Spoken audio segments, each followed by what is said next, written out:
আমাদের বাড়িতে একদিন আসলেন বেড়ালেন, আপনাদের বাড়িতে আমরা কবে যাবো? আর কি খাইতে দিবেন গেলে? দাঁত তো দেওয়া যাবে ভাই অবশ্যই। আর আপনি কি খাবার দিব জানেন? প্রথমে আমাকে যা যা খাবার দিবেন আমি কিন্তু মনে মনে লেখা থুছি, আমাকে কি কি দিছেন এটি আমি ওগুলো আগে দিব। তারপর প্রথমে তো থাকবে ডিম। ডিম মনে করেন পোস্ট করে দিব, ডিম ভেজা দিব, ডিমের সিদ্ধ দিব, ডিমের বড়া দিব, ডিমের হচ্ছে যে পিনিক দিব, ডিমের সব মানে রেসিপি দিব আগে। ডিম তো থাকবেই ভাই। ডিমের পিনিকটা কি?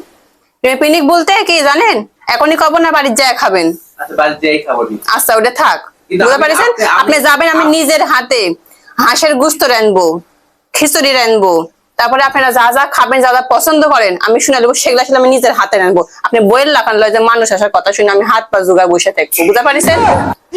ঠিক আছে, সমস্যা না, দরকার আমরা আমার বউকে রেখেই যাবো, ঠিক আছে? আপনি বলতে মনে তো কোনো কাম কাজ এখন তো কি সুন্দর করে বসে আছে, হাত পা কি ধবধব করে ফসল, আমার দেখেন তো ওদের পুরো রান্না খাওয়া লাগে। আমার বউ যে সুন্দরী, এই জন্য তো।